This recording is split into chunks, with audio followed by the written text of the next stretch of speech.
C'est pas mal de passer du vide d'une terrasse au plein d'une salle de cinéma. On aurait plutôt parié avec les premiers beaux jours qu'on allait faire l'inverse, vider les salles pour remplir les terrasses. Moi, je suis très content d'accueillir Michael, parce que d'abord, c'est un cinéaste que j'aime beaucoup et qu'on n'avait jamais accueilli, je crois. C'est quand même une espèce d'anomalie dans la vie du Méliès et par rapport à son cinéma. Et ce film-là en particulier nous touche beaucoup. On a fait une rencontre avant que Michael ne vienne avec des seniors vendredi et c'était magique. Du coup, on est resté 1h30 à parler du film à 20. 19 femmes et moi. Déjà, ça c'était un peu magique. Voilà, j'ai gagné 20 invitations à danser au bal des seniors. Je sais pas comment prendre. Non, en fait, il y a une qualité sur laquelle on reviendra tout à l'heure, mais je vais laisser 2 secondes le temps à Michael de présenter le film, qui est une espèce de douceur et de bienveillance, qui est un élément pas si fréquent en fait dans la façon de concevoir le rapport au personnage, au récit. Voilà, et qui, pour moi, fait partie vraiment du charme profond de ce film-là en particulier. Voilà, on en reparlera tout à l'heure. Michael, tu voulais dire un petit mot avant le film? Non, je voulais te remercier de nous accueillir. Je t'en prie. C'est la première fois, donc je suis très content. Et puis vous imaginez comme je suis heureux de voir une salle remplie comme ça, comme c'est émouvant évidemment en première semaine. Je vais vous prendre en photo même. Donc, merci à vous d'être là. Je suis toujours un peu très bref sur les présentations, mais je serais ravi d'échanger avec vous évidemment à l'issue de la projection. Donc bon film. Merci.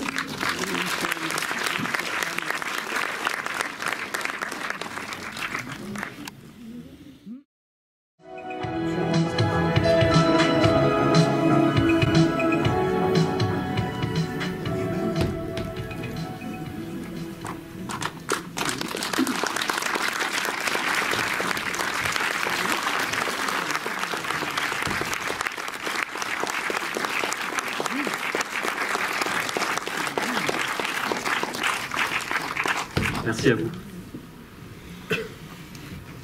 Et Thibaut, oui, non, ne te mets pas au coin.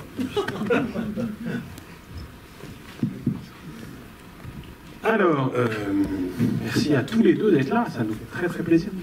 On va peut-être commencer un peu de façon classique, mais je pose quelques questions, puis à un moment on passe la parole à la salle, puis ensuite on fera relais.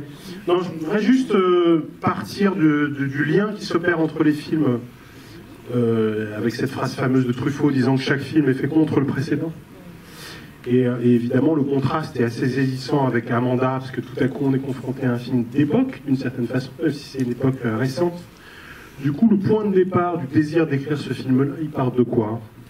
C'est ce que tu dis, effectivement. Enfin, mon précédent film, donc c'était très ancré, on va dire, dans un Paris contemporain, le Paris post-attentat 2015. Et je pense que j'avais envie de me replonger dans une période peut-être plus abstraite, en même temps très concrète pour moi, qui est le Paris de mon enfance. Et c'est l'impulsion première du film. Voilà. Je commence toujours un peu les rencontres en disant, citant cette phrase, on est de son enfance comme on est d'un pays. Mais c'est vraiment ça, voilà, essayer de capturer quelque chose, des tessitures, des images, des sonorités que m'inspirait cette époque. Pas dans une perspective nostalgique, enfin, j'espère en tout cas que c'est pas forcément ce qu'on ressent, de quête de paradis perdu, mais parce que voilà, je me sens vraiment constitué par ces années, et c'est le ferment premier du projet. Alors, une fois que tu as ce désir-là, que tu te dis, bon, je vais me replonger dans ces années que j'ai connues enfant, si j'ai bien compris, tu avais 6 ans en 81, comment tu travailles concrètement? Est-ce que tu amasses de la matière? Est-ce que tu revois des documentaires d'époque? Est-ce que tu t'immerges dans les fictions présentées qui du coup infusent dans le film et parfois y apparaissent? Voilà, concrètement, ton travail de scénariste, à partir de ce désir premier, c'est quoi? Non, en fait, c'est qu'il y a plein de choses que j'ai envie, on va dire, d'aborder, des choses très concrètes, qui sont plus concrètes, on va dire, que le fait de se replonger dans une époque. Mais en même temps, ces choses concrètes ne suffisent pas, pour moi, à donner la nécessité d'un film. Donc il y avait ce milieu de la radio de nuit qui me fascinait, il y avait ce quartier de Beaugrenelle que j'ai filmé. J'avais envie de faire depuis très longtemps aussi le portrait d'une femme quittée par son mari et la reconstruction de la vie d'après. Mais tout ça sont des thématiques en fait, et c'est vrai qu'on ne fait pas des films sûrs, ça suffit pas, il y a toujours un côté un peu, on va dire, un aveu d'échec. Enfin, il faut que ce soit, en tout cas pour moi, alimenté par quelque chose de plus impérieux, quoi. Et là, en l'occurrence, c'était d'insuffler tous ces cadres, toutes ces thématiques dans cette période-là. Enfin, et c'est la rencontre, on va dire, de ces années 80 et de ces thématiques que j'avais envie d'aborder qui a fait que le projet est né. Donc c'est un mélange. Et du coup, quand tu écris en pensant déjà aux acteurs. Je pense notamment à Thibaut, qui est un vrai fidèle, ou à Charlotte pour le rôle principal. J'écris pas en pensant aux acteurs, je le fais pas, mais c'est vrai que pour le coup, Thibaut, je le retrouve de film en film, mais ça vient généralement. Voilà, on peut plus parler de hasard, je crois, hein, au bout de 6 films, non, mais ça vient après l'écriture. J'ai pas de visage en tête quand j'écris. J'ai des lieux en tête, ça c'est certain, et voilà, les acteurs arrivent après. Et je veux bien qu'on parte aussi de toi, Thibaut, que tu nous racontes comment il t'a présenté ce personnage et comment il t'a parlé de ce film-là. Bonsoir, moi je suis un peu comme le cousin de province, hein. Je suis passé pour dire bonjour, j'ai rien à faire. Hein. Donc moi je joue Hugo dans le film, parce que là comme je me suis départi de ma moumoute, peut-être pour que vous puissiez m'associer à quelqu'un dans le film. Écoutez, on en a parlé, en fait ça fait très longtemps, je peux dévoiler quelque chose d'un peu, j'allais dire personnel du travail en commun avec Michael, c'est que Michael il me parle de ce film depuis très très longtemps. C'est-à-dire depuis qu'on a fait notre premier film ensemble il y a un peu plus d'une quinzaine d'années maintenant. Et il voulait faire un film sur les années 80, en tout cas qui ait cette empreinte, qui en parle comme ça, sous forme d'atmosphère, depuis très très longtemps. Donc c'est surtout ça dont j'étais au courant. Et après il est très secret, Michael, donc moi je sais jamais si je vais faire partie des choses ou pas, et c'est au dernier moment. Et puis moi je suis toujours très curieux de son cinéma, que je sois dedans ou pas, c'est pas le plus important. Le plus important c'est le lien que j'ai avec ces films qui moi me touchent énormément comme spectateur. Et c'est les seuls films que moi comme acteur je peux voir sans même penser que je suis dedans. En fait j'y pense même pas, ça n'a aucune importance, que c'est pas ça l'important. Je trouve que le projet est beaucoup plus grand que la question des acteurs. Donc c'est pour ça que voilà. Je sais pas si j'ai répondu Stéphane, je suis désolé. Si, tu as tout à fait répondu. Et du coup, comment ça se passe concrètement? Il t'envoie le scénario, enfin, j'aimerais comprendre dans votre travail ensemble, le premier geste qui fait que tu comprends que c'est aussi pour toi et qu'il ne t'en a pas parlé de façon un peu flottante, mais que tu vas être dans le film. Alors, il se trouve qu'on se voit beaucoup en dehors des films, en dehors des prépas et des choses comme ça, puisqu'on est aussi amis dans la vie. Et je sais pas, on parle des projets, mais j'essaye pas. Et même parfois, je les lis en amont sans du tout savoir qu'il va me proposer un des personnages. Et j'essaye pas de. Je sais pas. Ça vient un moment, j'ai l'impression que c'est par les pieds, quoi. C'est pas nommé. Je sais pas. Je sais pas comment ça arrive. Dans les choses qui, moi, m'émeuvent beaucoup dans le film, je vais aller vers des choses plus essentielles, mais il y a le rôle du mari, parce qu'il n'est pas là, justement. Et que, du coup, comme il n'est pas là, le film travaille aussi sur son image, parce que l'une des particularités de ce film, quand même, c'est qu'il n'y a pas d'ennemis, il n'y a pas d'opposition, il n'y a pas de conflit. Et le seul conflit qu'on pourrait, à un moment deviner, c'est celui-là, c'est de régler ses comptes avec l'homme qui a quitté, Et effectivement, l'intruse, l'étrangère, vient à un moment dire tous des salauds. Et donc on se dit que effectivement le personnage va se construire contre le personnage du mari. Et puis en fait c'est exactement l'inverse qui se produit, puisque progressivement elle finit par reconnaître d'une certaine façon à la fois le prolongement de son amour et une sorte de dette presque morale, puisqu'il devait déjà la quitter avant qu'elle n'apprenne qu'elle avait un cancer, et finalement il est probablement resté au-delà pour être à côté d'elle. Et pour moi ça fait partie des vraies beautés du film, hein, c'est-à-dire de traiter, de faire exister un personnage par le creux, par l'absence. Et donc j'ai une question absolument banale qui va aller contre ma formulation, qui est: est-ce qu'à un moment tu avais envisagé de le faire apparaître d'une façon ou d'une autre, ou pas du tout, parce que précisément le projet même est qu'il soit absent? Écoute, oui, alors, il apparaissait, on va dire, dans ce pré-générique. Il a été filmé d'ailleurs, il était dans cette voiture, et puis ça ne nous semblait pas juste, en fait. Voilà, il n'avait pas à être là. Alors ça, ce sont des intuitions, c'est difficile à formuler, mais on l'a filmé, on l'a monté, et je crois qu'en fait, voilà, ce pré-générique, on doit sentir effectivement les ferments de la séparation et de la désillusion à venir. Donc il n'avait pas sa place.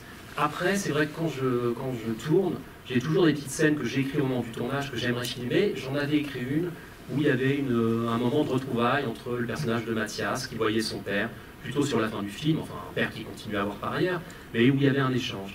Et c'est finalement quelque chose qu'on n'a pas filmé, donc voilà, le père est absent. Mais je rebondis sur cette histoire de conflit, et je ne crois pas qu'il n'y ait pas d'âpreté ou pas de conflit, mais disons que je crois que ce n'est pas ce qui fait avancer le film.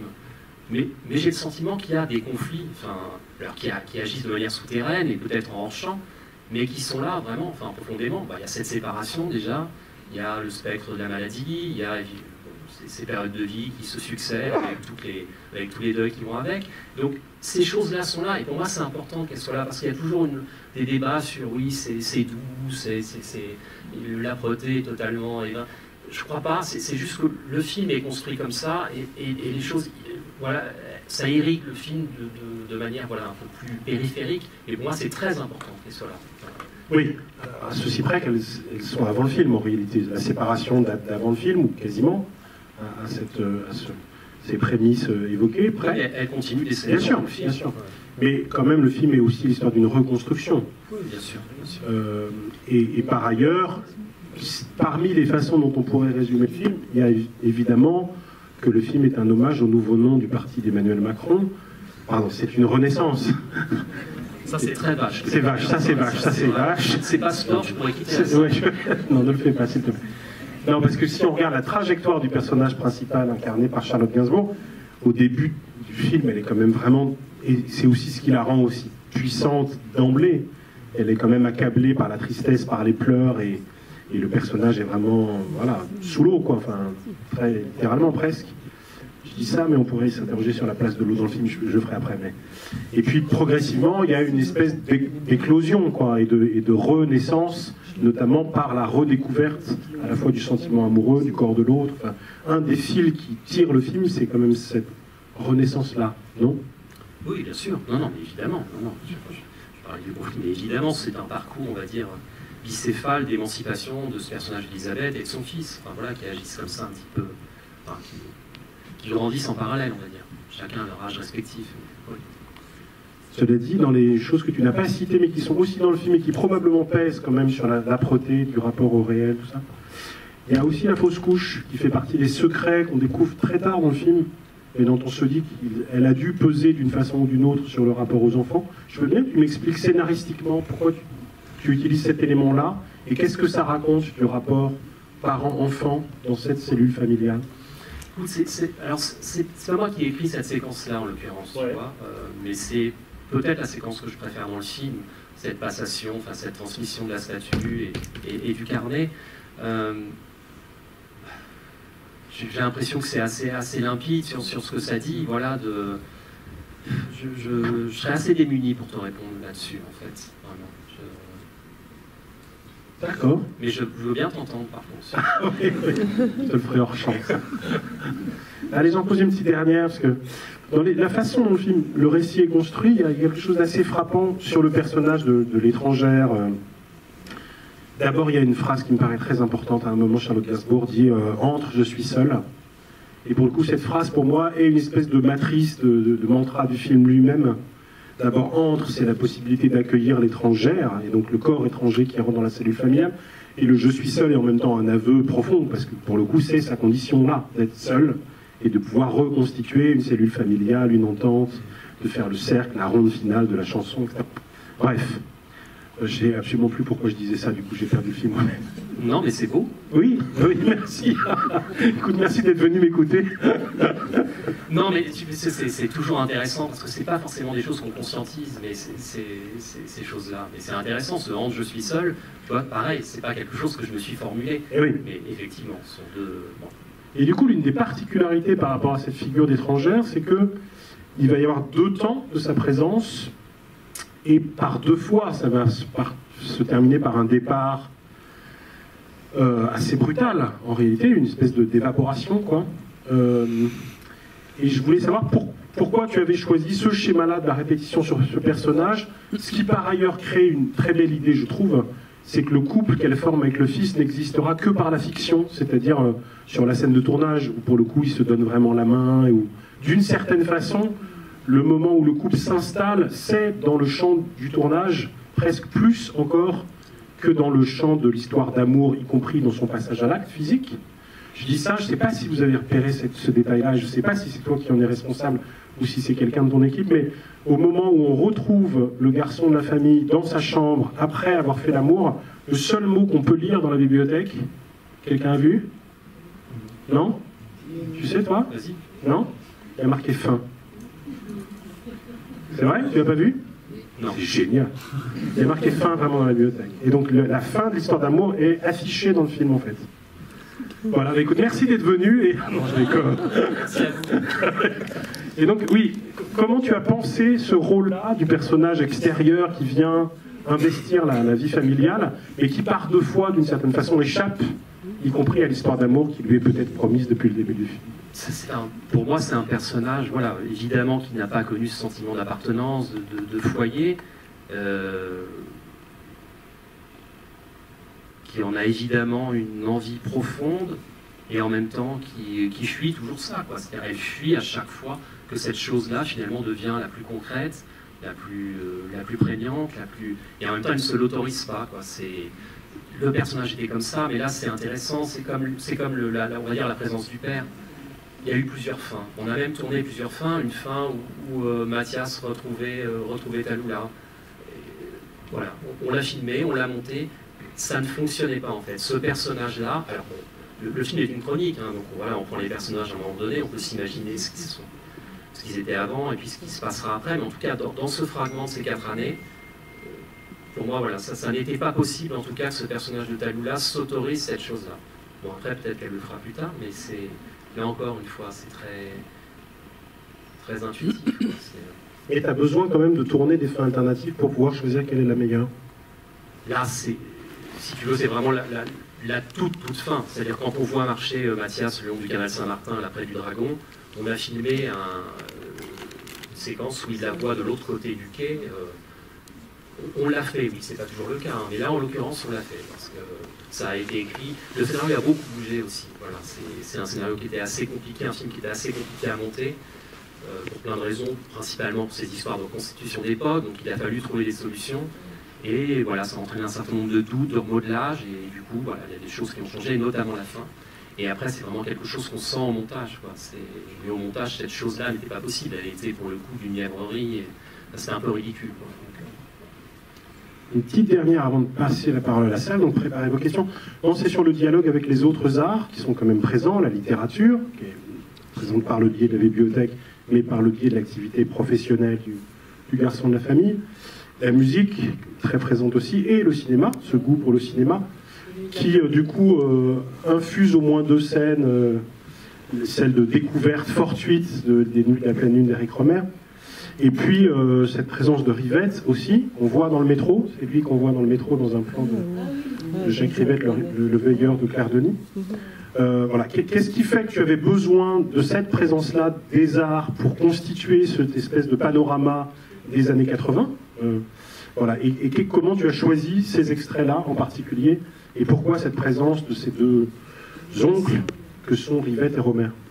Ça passe beaucoup par la figure de Pascal Augier, donc, qui est l'actrice que vous voyez dans l'extrait des Nuits de la pleine lune, voilà, qui est une actrice qui est disparue après le tournage, en fait, hein, des Nuits de la pleine lune, qui a un destin foudroyé, qui est une actrice qui m'a toujours bouleversé. Quand je l'ai découverte, c'était la première fois, on va dire, que je voyais une personne qui imposait sa personne à l'écran, et non pas une actrice qui rentrait dans la coquille d'un personnage. Donc il y a eu comme ça une rencontre assez forte, et pour moi, voilà, c'est un fantôme qui parcourt le film, et j'ai construit le personnage de Tallulah en miroir, quoi. Donc c'est plus, on va dire, ces 2 figures un peu tutélaires. En fait, c'est plutôt Pascal Augier. Donc on voit Le Pont du Nord, film de Jacques Rivette, avec Pascal Augier, et Les Nuits de la pleine lune. J'ai un peu fait... Et en même temps, tu choisis de faire apparaître Rivette quand même dans le film. Oui. Et Rivette apparaît évidemment aussi dans le film. Pourquoi? Là, c'est assez étonnant. Des fois, il y a des hasards aussi de tournage, de montage. C'est la monteuse qui est tombée sur cette image, donc, qui est extraite d'un entretien d'un extrait de Cinéaste de notre temps, qui est une émission, voilà, c'est Claire Denis qui a filmé Rivette, cette année d'ailleurs, je crois, qui l'interroge. Ouais. Et donc voilà, ça faisait partie de cette manière qu'on a eu d'imbriquer, on va dire, des images d'archives avec va dire, la grande matière de notre film, quoi. Et je trouvais ça, voilà, on trouvait ça intéressant. Elle a proposé cette chose-là. Je l'ai laissé. Alors, j'ai beaucoup hésité parce que bon, c'est un côté un peu argument d'autorité ou quelque chose de très référentiel, mais je trouvais ça beau. Voilà, là aussi, c'est très. Est-ce qu'on choisit de le laisser ou pas?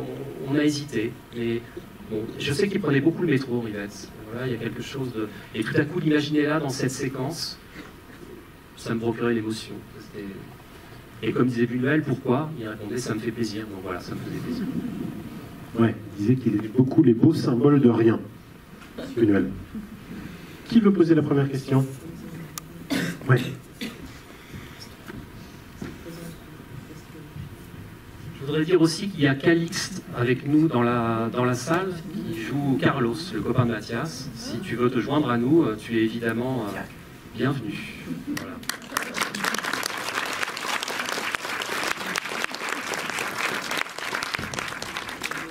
Bonsoir et bravo pour le film qui est plein de qualités, qui m'a beaucoup touché. Et quelque chose qui m'a beaucoup touché, c'est l'image. Et j'aimerais que vous parliez du travail sur l'image, à la fois la qualité de l'image que vous avez tournée et les allers-retours entre les archives et ce que vous avez tourné. Oui, ça faisait partie là aussi des intuitions premières. On n'avait à la fois pas le budget, on va dire, pour se lancer dans une reconstitution ample, luxuriante, muséale, et en même temps, ces reconstitutions-là, pour le coup, dans le fond, j'en avais pas vraiment envie, parce que je trouve qu'il y a toujours quelque chose d'un peu glacé, enfin, qui met à distance, et il y a une espèce de pacte avec le spectateur que je trouve pas toujours très noble. Et donc, pour transmettre, puisque c'est un film plutôt, on va dire, impressionniste et sensoriel, je me suis dit que pour transmettre cette sensation de l'époque, on y arriverait certainement mieux par la collusion de ces différents types d'images, en allant piocher comme ça des images d'archives, d'amateurs, qu'on a trouvées sur YouTube ou à l'INA, l'Institut national de l'audiovisuel, d'autres formats d'images. Pas mal de choses aussi qu'on a filmées, nous, avec une petite caméra Bolex, qui est une caméra mécanique qui se rapproche un peu des caméras Super 8 qui permettaient de faire les films de famille. Voilà, il y a quelques temps, et qu'on arriverait, voilà, par la collusion de toutes ces images à procurer ce sentiment de l'époque. Voilà. J'étais voisin, alors j'en profitais, le micro. Là, le micro. Justement, Stéphane parlait de la façon dont les arts étaient convoqués dans ce film, et puis il y en a un qu'on a oublié, c'est donc la radio. Les Passagers de la nuit, c'est aussi un très beau titre d'émission. Puis le premier personnage, peut-être pour ceux qui l'aiment encore, la radio, c'est la maison de la radio qui est là filmée. D'ailleurs, bravo de l'avoir reconstituée dans les années 80, non pas aujourd'hui devenue ce qu'elle est.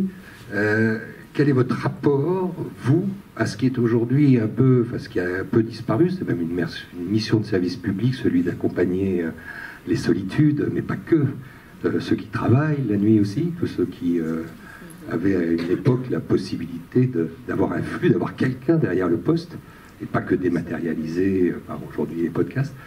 C'est aussi votre enfance, c'est aussi la façon 81, c'est le début, c'est les radios libres, c'est plein de choses. C'est aussi un film qui là-dessus nous la montre, cette radio qu'on ne voit pas. Enfin, avant on la voyait pas, maintenant on la voit peut-être un peu trop. C'est complètement enfance, oui. Et c'est exactement ce que vous dites, c'est-à-dire que c'est quand j'étais enfant, voilà, c'est l'époque des Walkman, je passais d'une station FM à l'autre, et il y avait énormément en fait d'émissions de ce type. Donc c'était on va dire l'émission là, c'est un peu une émission composite qui n'a pas existé, quoi. Et voilà, il y avait toutes ces voix, enfin, c'était très prégnant, très très marquant, parfois même assez violent en fait pour un enfant d'avoir accès à ces pans d'intimité, et ça suscitait un imaginaire très très fort. Et surtout, je crois, ce qui m'a marqué, et là c'est ce que vous dites aussi qui est très différent, c'est cette idée de la simultanéité, quoi. Je m'imaginais que d'autres personnes écoutaient ça au même moment, en même temps, en faisant d'autres choses, et ça nous réunissait à un endroit. Bon, comme là, la salle de cinéma nous réunit, ou comme la télé a pu le faire. Effectivement, avec ces histoires de podcast, de numérique, on va dire que la pratique, enfin, ce média-là a changé il reste des choses magnifiques, bien évidemment, mais ça n'a plus, on va dire, ça n'a plus la même vocation. En tout cas, ça ne m'inspire plus la même chose, quoi. Et donc, c'est ça, je pense aussi. Oui, c'est évidemment cette chose-là qu'il y a. Tu dis ça n'a pas existé, mais en fait, on pense tous quand même à quelques émissions phares comme Macha Béranger ou Mini Grégoire. Mais toi, tu cites une autre émission moins connue dans laquelle il y a une séquence particulière qui s'appelle, je crois, C'est quoi ton prénom? Quel est votre prénom? Oui, c'est une émission qui s'appelait Les choses de la nuit. Alors que je n'ai pas connu, donc pour le coup je ne l'ai pas connu en direct, donc j'ai essayé voilà, de glaner des choses ici ou là. Et il y avait notamment dans cette émission, alors je crois qu'il investissait des quartiers, il allait voir des pièces de théâtre, enfin, c'était très très protéiforme comme ça. Et il y avait notamment une séquence où il faisait venir une personne qui envoyait une lettre. Donc là, en l'occurrence, c'est le personnage de Charlotte Gainsbourg qui la réceptionne. Il sélectionnait comme ça quelqu'un, et la personne s'installait derrière un paravent, donc elle n'était pas dans une cabine, mais elle était derrière un paravent, et il y avait cet échange comme ça, très très long. Et la personne avait le droit de mentir, enfin, c'était le pacte en tout cas qui s'instaurait entre les deux, que sur son prénom. Voilà. Et à la fin de l'émission, il passait derrière le paravent, et il y avait une rencontre. Et je trouve que ça suscite un imaginaire absolument dingue. Et on peut trouver d'ailleurs quelques extraits de cette émission sur Internet. Et je vous avoue que ça vaut le détour. Enfin, c'est assez saisissant. Et notamment sur la langue, sur la façon de parler. Vous allez voir, c'est quand même assez troublant. C'est peut-être le moment de dire un mot du choix d'Emmanuelle Béard pour l'animatrice. Qu'est-ce qui fait que tu choisis cette actrice-là, assez légendaire, et qui a pour le coup aussi travaillé avec Rivette, pour revenir au sujet précédent? Bon, je vais être assez bateau, mais c'est évidemment la voix. Enfin, elle a évidemment une voix incroyable. Et puis elle charrie comme ça. Pour on va dire, ce personnage de prêtresse de la nuit, il fallait quelqu'un voilà, qui, pour le coup, c'est un personnage un peu plus romanesque, peut-être comme le personnage de Tallulah, qui est un peu moins, on va dire, inscrit dans une réalité familiale, triviale du quotidien. Donc, pour moi, Emmanuelle, voilà, incarne ça. Et bon, voilà, elle a accepté ce rôle-là. C'était évidemment un honneur immense. Et pour rebondir sur son personnage, on ne s'est pas beaucoup vu avant. Je sais qu'elle appréhendait assez. En fait, elle a trouvé son personnage. On a trouvé son personnage vraiment à quelques heures du tournage, au moment où on a choisi sa tenue. Et au moment où elle a choisi cette tenue-là, qui était une tenue assez masculine comme ça, le personnage est né lui-même. En fait, ça s'est fait de manière très très naturelle. Voilà. Je dévie un petit peu sur ta question. Et moi, je glisse sur la question de la voix, parce que tu cites aussi la voix comme un des critères du choix de Noé Habitat pour le rôle principal, oui. En disant que ça fait partie des raisons pour lesquelles tu l'as choisi. Noé Habitat, qui était l'actrice principale de Slalom, qu'on a accueilli à ce moment-là d'ailleurs. Est-ce que tu peux nous expliquer un tout petit peu comment ça s'est fait, ce choix-là, ce qui permettra ensuite de passer la parole à Calixte sur la façon dont il a été intégré? Ça s'est fait sur ce... Encore une fois, c'était cet effet miroir avec le personnage, avec la personne de Pascal Augier. Et je trouve que Noé Habitat, quelque chose dans son phrasé d'un peu désuet, enfin en tout cas, et pour le moins intemporel, enfin elle a une musicalité comme ça, bien à elle, enfin qui me renvoyait moi beaucoup à Pascal Augier. Et ça c'est passé beaucoup par là en fait, beaucoup par sa voix, quoi. Elle a une manière très, quand elle s'exprime, c'est vraiment à part, quoi. Enfin c'est... Tu l'as dit, elle parle pas tout à fait dans ton film comme elle parle dans Slalom, donc j'imagine que tu as accentué cet effet-là. On l'a accentué, évidemment qu'elle s'est nourrie des extraits qu'on peut trouver d'entretien avec Pascal Augier et des films de Pascal Augier, mais elle a quand même une façon de parler très singulière. Et il y a quelque chose chez elle, hors Slalom, qui est, je veux dire, comme ça, un peu... Oui, qui échappe un peu aux époques, quoi. Comme si, si elle n'appartenait pas totalement aux années 2020. Calixte, tu peux nous raconter, toi, comment tu t'es retrouvé dans le film? Oui, d'accord. Moi, j'avais passé le casting, j'avais passé déjà un premier tour, sans Michael. Et puis ensuite j'avais fait un tour avec Quito, avec Michael aussi. Donc voilà, ça s'est fait en 2 tours. Enfin, avant, j'avais envoyé une vidéo avec plein de questions sur moi. Enfin, c'était original. Parce que d'habitude, quand on reçoit un premier tour de casting, c'est pas vraiment des questions personnelles, ça va juste être un texte à dire, etc. Mais là, c'était vraiment des questions personnelles, enfin, notre vision de la vie, etc. Moi, je trouvais ça super cool. Voilà. Puis après, on est arrivé au casting. Au premier tour, on a commencé à me parler du fait que le film se passe dans plusieurs années. Et voilà, j'ai une tête de bébé un peu, donc j'y croyais pas trop de pouvoir jouer un personnage à plusieurs... voilà, entre 80 et 86, mais finalement, voilà, ça l'a fait, donc c'était une surprise et tout. Voilà, et puis merci Michael, moi j'ai adoré, c'était immersif. Et on peut aborder cette question, tu as choisi de pas beaucoup vieillir les acteurs, notamment par la question du maquillage. Est-ce que la question s'est posée? Comment toi tu l'as résolue? Quels étaient tes arguments en faveur de cette relative constance, même si tu travailles par ailleurs sur les costumes, etc. En fait, on va dire le travail principal, en fait, c'est passé entre le pré-générique, 80, et 84. En fait, le film se passe sur 4 ans, pour être... Il y a uniquement un pré-générique entre 80. Et effectivement, à ce moment-là, je pense qu'on change énormément. C'est-à-dire qu'en 80, leurs personnages ont seulement 13-14 ans, et en 84, ils sont sur la fin de l'adolescence, jeunes adultes. Donc c'était surtout cette période-là qu'il fallait... Et après, oui, il y a une relative constance. Pareil, on va dire que c'est toujours un espèce de jeu de code et un pacte un peu artificiel. On va vraiment les grimer, les modifier. On a travaillé là-dessus, bien évidemment, avec la costumière, la maquilleuse. Bon, ça reste assez sobre, on va dire. Voilà. Une autre question ou réaction? C'est vrai qu'il faut que la voisine me parle? Ok. Bonsoir. Bonsoir. Bravo pour ce film magnifique. C'est la deuxième fois que je le vois et j'adore tout.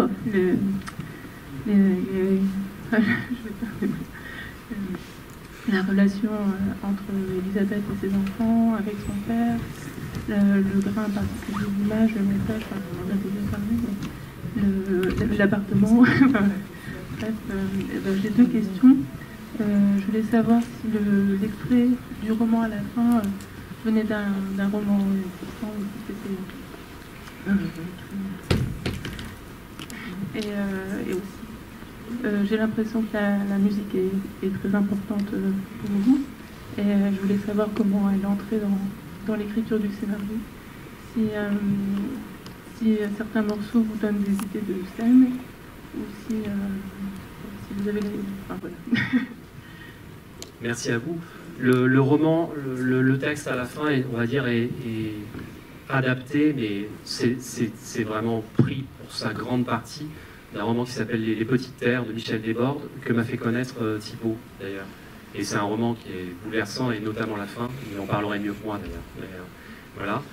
Et pour ce qui est le faire. Il peut le faire. Il est là. Oui. Est-ce que tu peux le faire? Parler de ce roman. Non, je peux juste vous inviter à le lire. C'est un roman assez...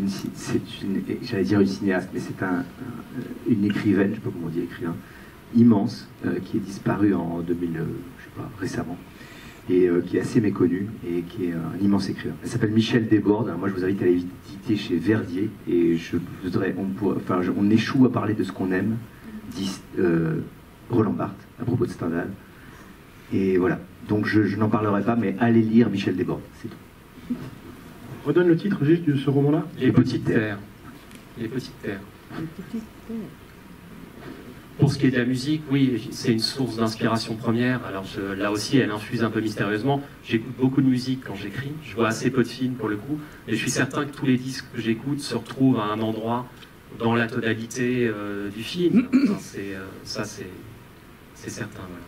Et la musique du film, il y a évidemment des morceaux de l'époque, et puis une BO qui a été composée par Anton Sanko, qui est faite de ces nappes un peu synthétiques, qui évoquent l'époque, et en même temps qui se déploient, on va dire, sur des thèmes plus intemporels et plus mélodieux, et qui reviennent comme ça dans le film, avec lesquels on se familiarise, et qui permettent aussi cette immersion et cette sensation qu'on puisse se lever dans le film. Ça y contribue beaucoup. Et le titre du film ne vient pas du roman? Pardon? Le titre du film ne vient pas du roman pour toi? Du roman de Michel Bordier. Desbordes, pardon. Les Petites Terres, le film s'appelle... Oui, non, mais le titre de ton film à toi, il a une origine littéraire, ou parce qu'on a évoqué le fait qu'il a... Non, c'est un titre. Alors c'est un titre d'émission de radio, en l'occurrence que je ne connaissais pas. C'est surtout le titre français d'un film de Delmer Days qui avait pour titre original Dark Passage, mais qui est un film que je n'ai pas vu par ailleurs. Donc c'est un titre juste pareil, qui a une poésie et qui suscite un imaginaire fort. Et voilà, je ne savais pas qu'il y avait des émissions qui s'appelaient Les Passagers de la Nuit, mais en l'occurrence, c'est un titre assez emblématique pour une émission de radio. Bonsoir, merci beaucoup pour ce très beau film. Moi, j'écoute encore la radio la nuit, et il y a des rediffusions d'émissions antérieures qui me font toujours plaisir à réécouter. Allô Machin, j'écoutais quand j'étais jeune. Moi, j'avais 21 ans en 81, donc... Et ce que j'ai apprécié, c'est que dans le personnage que joue Charlotte Gainsbourg, dont je me souvenais à l'époque, sa posture, sa manière de fumer, c'est Serge Gainsbourg que je vois là. Et je retransposais mes souvenirs à ce moment-là. Forcément, on y est relié, parce que je fais partie de cette génération. Et pourquoi Charlotte Gainsbourg et qu'est-ce qu'elle en a dit, elle, de cette époque? Parce que moi, j'habitais une chambre de service dans le 16e à l'époque, et je la rencontrais, Charlotte Gainsbourg, à la boulangerie. Et là, elle n'était pas sympa, hein? Non, pardon. Ah, elle était très discrète, timide, avec beaucoup de précautions. On la retrouve un peu comme ça, là. Et j'ai l'impression que là, la fille et la mère ont le même âge. Ça m'a... Et je me dis, mais... ce qui est juvénile, moi, me touche beaucoup. Et là, elle est particulièrement juvénile, et je sais quel âge elle a. Et il y a plein de choses qui me trouvent dans ce qu'elle est en vrai, et dans ce personnage, et dans la retransposition. J'ai plein de questions, en fait, mais il y a une transposition, moi, qui me bouleverse un peu. Voilà. Et le souvenir de Serge Gainsbourg, son père, mais vraiment... Comment vous l'avez filmé, son attitude, c'est présent, hein, je trouve.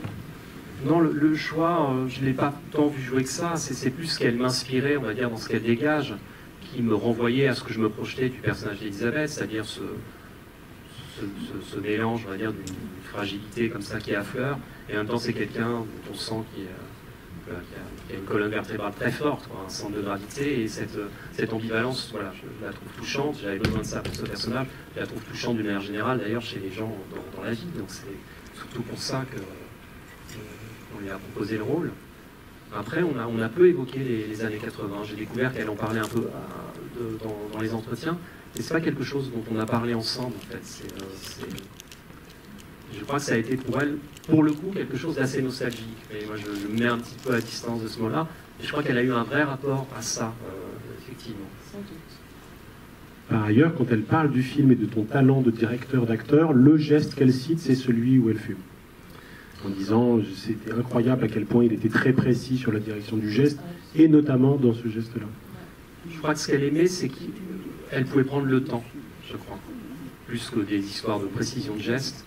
C'est que j'ai cru comprendre qu'elle aimait avoir le temps, et que là, voilà, elle avait la possibilité de prendre le temps, et qu'on va dire qu'on accordait autant d'importance à ce qu'il y avait avant le cœur de la séquence. Il y a toujours quelque chose d'un peu éprouvant, je trouve, au cinéma, quand on a vraiment l'impression d'enchaîner dans les séquences des maillons de scénario, quoi. On sent que là, on nous délivre cette information. Et là, voilà, par moments, on filmait ce qu'il y avait avant on va dire la matière première narrative de la séquence, et c'est ce qu'on gardait, enfin. Et donc, elle avait le temps, effectivement, de déployer son personnage sur la séquence. Je crois que c'est ça qu'elle a apprécié, il me semble. Pendant tout le film, j'ai eu l'impression que Charlotte Gainsbourg était la fille et non pas la mère. Je savais que mon inconscient était dans l'erreur, mais je n'avais pas envie de lui faire la leçon. Or, quelle est la dernière image? Eh ben, c'est Charlotte Gainsbourg qui est la mère en donnant un cadeau à chacun de ses deux enfants. Donc la boucle est bouclée, la finition. Ouais. Oui, moi je trouve. Oui. Bonsoir. Bonsoir. J'ai adoré comme vous filmez Paris. Et je trouve que ce film est aussi une ode magnifique à Paris, avec des lieux très connus, et aussi quelques marches où jouent quelques gamins. Enfin, on voit bien qu'on est à Paris. Enfin, c'est quelqu'un qui connaît Paris, mais avec une série de lieux pas connus. Donc merci pour cette belle balade. Merci à vous, merci beaucoup.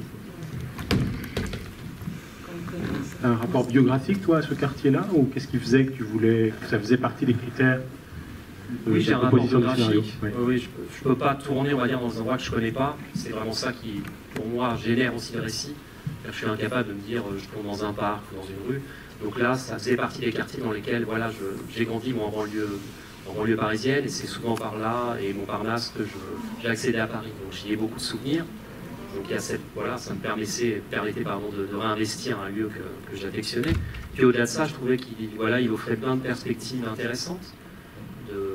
C'est un lieu qui échappe un peu aux classifications. Voilà, très souvent, je trouve que c'est très, très compartimenté, Paris, en tout cas tel qu'on le représente à l'écran. Et là, voilà, il y a ces grandes tours, cette esplanade, en même temps le front de Seine, le grand paquebot de la maison de la radio, les rues résidentielles autour, la banlieue, et voilà, la conjonction de tous ces espaces, je trouve, procure une émotion et offre plein de perspectives, on va dire, de cinéma.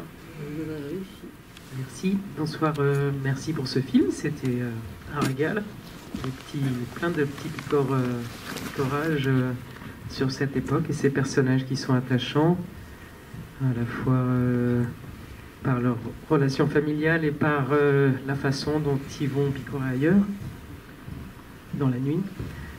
Il y a une question que je me posais à propos d'un espace que je n'ai pas identifié moi, qui était la colline où Charlotte Gainsbourg rencontrait son père. Alors où est-ce que ça se trouve et pourquoi cet endroit-là?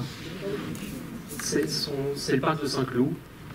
Voilà, j'ai grandi par là et je suis un peu aimanté par cet endroit. Et voilà, c'est un peu comme Thibaut, il revient dans tous les films en fait. Mais voilà,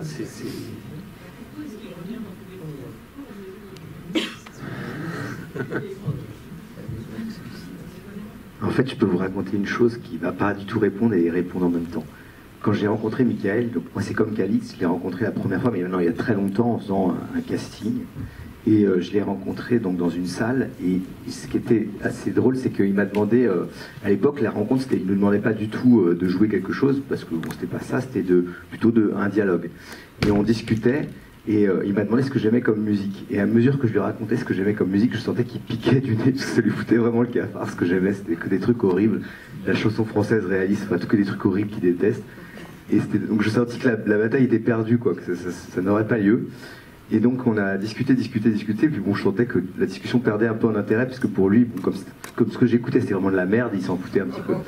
Et donc au dernier moment, au moment de partir, il m'a dit « Est-ce que tu lis en ce moment ?» Et j'ai dit « Oui, je lis un livre de Patrick Modiano, parce que je vénère Patrick Modiano. » Et là, d'un coup, quelque chose s'est réallumé entre nous. C'est-à-dire que d'un coup, j'ai senti un intérêt dans son œil s'éveiller. Et là, on a échangé, il se trouve qu'on est deux ultra pointus sur Modiano et sur tous ses bouquins. Et on a une obsession pour Modiano, voilà, commune qui nous fait souvent rire, etc. Et là, je pense qu'il y a une accroche qui s'est faite. Et il m'a dit, bah super, bah alors écoute, voilà, bah, on tournera de telle date à telle date, salut, au revoir. En gros, ça s'est fait comme ça. Et c'est-à-dire que ça, pour vous répondre et pas vous répondre, c'est que je ne sais, c'est très mystérieux. Mais comme je pense que l'amitié, c'est mystérieux, l'amour, c'est mystérieux, enfin, on ne sait pas très bien, c'est une petite conquête de chaque jour. Je ne sais pas très bien pourquoi j'ai cette chance et ce privilège immense de me retrouver dans ces films. Mais voilà, j'allais dire que c'est pour ça que j'avais du mal à répondre à Stéphane tout à l'heure, je ne saurais pas le nommer. C'est une chose qui peut-être se nomme pas et j'en sais rien. Voilà. Bonsoir. Alors, Bonsoir. Moi je ne vous connaissais pas, j'avoue, moi. Tant je suis cinéphile, mais comme réalisateur, je ne vous connaissais pas. Et c'est vrai que j'ai beaucoup apprécié les interviews que Charlotte Gainsbourg a données, notamment sur parfois cette lenteur qu'elle appréciait, cette façon de prendre son temps. Et moi, ce qui m'a vraiment plu, hormis la façon dont vous photographiez, je veux dire Paris, ça c'est vrai que c'est magnifique, la musique qui est hyper importante, enfin moi je l'ai trouvée pour moi très importante, c'est la relation familiale, c'est-à-dire je me suis complètement identifiée à Charlotte Gainsbourg, à Elisabeth, dans la relation avec les enfants, dans le fait qu'ils partent, dans le fait qu'on ne soit pas préparé à cela. J'ai trouvé qu'il y avait une intimité, mais que toutes ces problématiques-là, comme vous le disiez tout à l'heure au départ, qui sont un peu souterraines, et là il y avait un côté pas léger, mais vous en parliez d'une manière un peu... en tout cas, on arrivait à s'identifier, mais sans côté dramatique de la chose. Et j'ai trouvé très très attachant également les personnages, et en l'occurrence le jeune homme, le fils, que je trouve qui intériorise vraiment beaucoup de choses et en même temps ne laisse pas trop paraître. Voilà, en tout cas, j'ai beaucoup aimé votre film. C'est une déclaration. Merci à vous, merci beaucoup. On peut quand même transformer ça en question, parce que ce que tu racontes dans les entretiens, c'est que le parallèle entre le fils et la mère, notamment sur cette sorte de double éducation sentimentale et sexuelle, tu l'as d'une certaine façon compris au montage, que par exemple les 2 scènes d'amour, enfin tu les avais pas forcément liées. Est-ce que tu peux nous expliquer ça? Et à quel moment tout à coup ça te devient évident qu'en fait c'est comme une sorte de double portrait, enfin, et comment ça se gère cette découverte-là sur une table de montage? Non, c'est ce que tu dis, enfin, la réponse est contenue dans ta question, c'est-à-dire que c'est là aussi quelque chose que je ne me formule pas à l'écriture, et on commence à monter. Alors, d'emblée, dans l'écriture, c'est effectivement un film bicéphale avec ces deux, on va dire, ces 2 personnages principaux, mais ça, ce sont des choses qui se précisent vraiment au montage, voilà. Les personnages périphériques, certains prennent de l'importance, d'autres en perdent, enfin, et puis il y a ce double mouvement, voilà, qui se crée. Et effectivement, on voit ces effets de rime, cette séquence d'amour, ces rencontres amoureuses, on va dire, cet âge des possibles aussi, voilà, l'âge de possible de l'adolescence évidemment pour Mathias, mais ces nouveaux possibles qui s'offrent à elle quand il y a voilà, cette rupture. Non, oui, c'est pareil, c'est pas quelque chose que je conscientise. L'écriture se fait de manière assez naturelle et intuitive après une grande phase, on va dire, de cogitation, mais elle passe pas par je ne fais pas des grilles de personnages ou des analyses, on va dire comme ça, des parcours des personnages. C'est plus sensoriel que ça. Du coup, je vais t'interroger sur un autre effet de rime, ouais, qui est l'effet produit par le fils, par l'eau. Je vais annoncer tout à l'heure, il faut que je tienne. Parce qu'il y a quand même le rapport à la piscine, et en l'occurrence le premier baiser avec l'amie de sa classe, joué par Lilith Grasmug, a lieu après une immersion dans la piscine, et ensuite le premier baiser avec l'intruse a lieu après la chute dans la Seine. Ça, par exemple, c'est quelque chose dont tu es conscient à l'écriture, ou là aussi que tu découvres d'une certaine façon dans le film? Absolument pas, et là pour le coup tu es vraiment la première personne qui... C'est pas vrai. Et vraiment, vraiment. Mais c'est intéressant, tu vois, je pense qu'on a des scènes comme ça, alors pour moi il y a des lieux un peu primitifs, on parlait de la colline, mais il y a aussi des séquences, je pense, qu'on répète comme ça, un peu ad vitam aeternam, on dit, bon, on ne fait pas le même film, mais on le poursuit, et c'est certainement quelque chose, mais tu vois, c'est vraiment là, et là c'est net, effectivement, c'est quelque chose de flagrant, mais non, j'ai pas la réponse à ça. Bon, je t'en pose une autre, auquel tu auras encore moins la réponse. Non, c'est le travail sur la couleur du film, parce qu'on parlait de la relative uniformité dans le traitement des personnages sur le passage du temps, mais en fait, si on regarde la façon dont la couleur travaille le film, il y a une très grande constance là aussi, entre autres avec une sorte de dominance de quelques couleurs très fortes qu'on aurait pu associer avant le film peut-être plus aux années 70 qu'aux années 80, c'est un sentiment tout à fait personnel. Je pense en particulier au jeu de contraste entre le marron et le orange, qui sont très présents, y compris dans les décors de la maison de la radio, mais qui résonnent avec 2 autres couleurs, qui sont le bleu et le rouge, qui sont très présents dans l'image, avec des jeux comme ça de confrontation du orange et du rouge, d'ailleurs assez fréquents. Voilà. Comment cette gamme chromatique est définie, et comment tu la travailles dans le récit du film? Elle est définie, on va dire, par notre travail sur les archives. Moi, j'avais conservé un imaginaire fantasmé comme ça de ces années-là, qui était beaucoup plus chatoyant. Enfin, je m'imaginais des couleurs très flashy. Et en fait, en me replongeant dans les archives, les publicités, enfin toutes les images de l'époque, je me suis aperçu que c'était beaucoup plus terne. Et dans ces tonalités que tu décris, voilà, effectivement, un peu orange, marron. Donc bon, même si on refantasme les choses et que c'est une lecture rétrospective, on essaie quand même malgré tout de coller un tant soit peu à la réalité de l'époque. Donc on a dirigé vraiment la construction des décors, l'accessoirisation et les costumes dans ces tonalités-là. Et puis après, je pense que le bleu tient beaucoup plus aux perspectives, en fait. Parce que bon, ce que j'adore filmer, en fait, ce sont des grandes perspectives dans les extérieurs. Là, on était beaucoup plus contraints, effectivement, parce qu'il y a... Voilà, la plupart des rues ont changé, et évidemment, le mobilier urbain, les lampadaires, on ne pouvait pas filmer n'importe où, donc on était très, très contraints. Mais j'ai quand même essayé de conserver, on va dire, voilà, quelques élancés comme ça, et je pense que le bleu, enfin, passe beaucoup par là. Je pense qu'il y a voilà, le bleu qu'on voit, c'est le bleu du ciel en fait, principalement. Et puis effectivement les couleurs d'intérieur, les couleurs des costumes, c'est je pense que ça passe par là beaucoup ce contraste dont tu parles. parenthèse par rapport à l'eau, j'aurais pu ajouter la douche, parce que quand même, l'élément qui fait le lien, c'est aussi le fait de prendre sa douche dans l'appartement familial, mais j'arrête là. Qui pose la petite dernière? C'est maintenant. Et ben voilà, merci. Merci Thibaut. Bonsoir. Je compléterai sur l'eau et sur un autre personnage qu'on n'a pas abordé, c'est l'appartement. L'appartement en face de la maison de la radio et le pont entre les deux.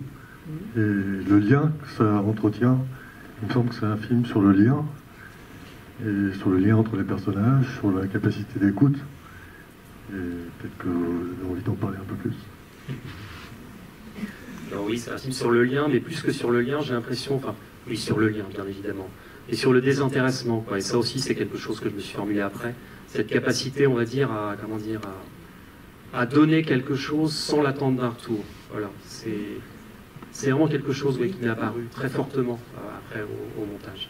Et sur le lien, enfin sur ce pont, c'était la volonté, et là on n'est effectivement pas forcément dans un film naturaliste, mais c'était de cantonner tout ce film à un même espace, comme ça, enfin, très très circonscrit. Et il y a effectivement cette rive qu'elle franchit dans les deux sens, et voilà, qui l'amène à construire ce premier lien avec cette bande normale qui va lui sortir la tête de l'eau, et puis de ramener cette jeune marginale en faisant le trajet inverse chez elle, dans son foyer. Voilà, c'est... Là, tu dis quand même sortir la tête de l'eau, on n'y est pas loin. Enfin, pardon. Mais... Allez, vas-y, prends. Il y a aussi quelque chose que j'ai remarqué, c'est la tonalité de toutes les voix, de tous les personnages. Et je me suis dit, ça devrait être comme ça partout. Comme je m'exerce dans mes activités à essayer de ralentir, ça c'est clair, et de tempérer. Et j'ai remarqué que même des moments où je me suis dit, mais elle s'énerve même pas, là. Et tous les personnages ont cette capacité et cette demande de votre part peut-être de tempérer le ton, la tonalité, la hauteur du son de la voix. Ça m'a vraiment surpris. Peut-être que c'est lié à l'époque, quand on se replonge là-dedans, il y avait quelque chose. Si, je vous assure, allez écouter les archives, il y avait quand même une voix, il y a une musicalité qui est très très différente, je pense. Et puis après, je pense que c'est affaire de sensibilité, mais là, ça rejoint, je pense, ce qu'on disait au début de la rencontre sur l'approche du conflit et la manière dont le conflit intervient, soit hors champ, soit avant, soit de manière plus souterraine. Et effectivement, on va dire que c'est pas ce qui fait avancer le film. Et peut-être que ça crée quelque chose comme ça, cette sensation. C'est le moment d'aller à la pêche au scoop pour savoir si tu es hyper violent sur le plateau de tournage. C'est bien, on a deux de tes acteurs. Donc on va demander à Thibaut, Vincent et à Calixte comment tu diriges. Et on terminera là-dessus.